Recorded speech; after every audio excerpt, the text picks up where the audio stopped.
Ayan, hello, what's up po ulit mga kabakyard. So, ngayong hapon, bali nagde-disbad kami ng mga kambing. So, ang ginamit namin yung traditional. So, ito yung ginagamit namin, isang tubo, saka yung T-range. Ayan, tapos ang ginagawa namin, ayan, pinapainit namin, tapos saka namin iaano sa ulo ng kambing. So may video ko dyan sa dito kung paano namin ginagawa yung pagdidisbad. So kung ano kayo, kung medyo maawain kayo sa kambing, baka hindi para sa inyo yung pagdidisbad. So ito yung nakuha namin, ito yung patubong sungay ng mga kambing or ng mga bisiro natin.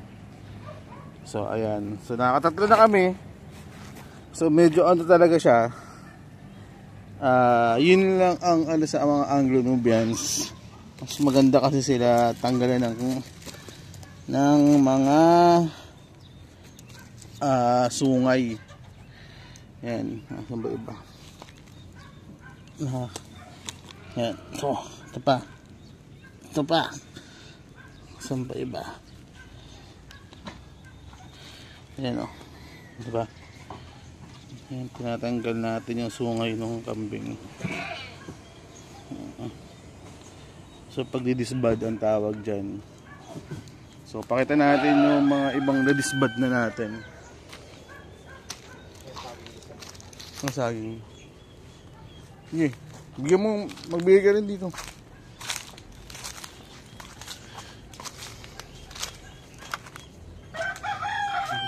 So, ayan. Itong dalawang anak na ito, nadisbad na natin. Ayan, nakita nyo. So, ayan. Ayan. Itong dalawa, tapos na. Ayan. So, ayan. So, after disbad, yan, nalagay natin ng ang tawag ito, ng quick heal or yung ginagamit natin para nung mga sugat ng mga kambing. So kaya kung makikita nyo, yan, mga walang sungay yung mga yan. Tapos meron na rin akong isa dito na disbad na rin.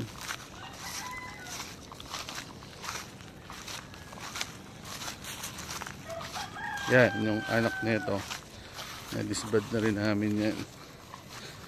Yan.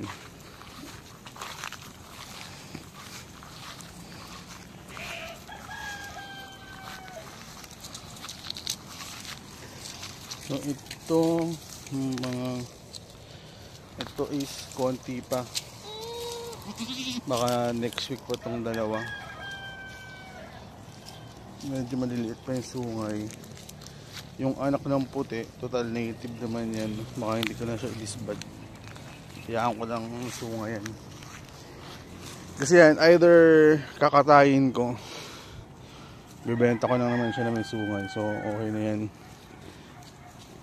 So, yung dalawang silver, medyo palalakihin ko pa ng konti bago ko i-disbad.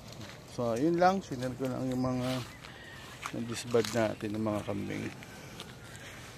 Salamat.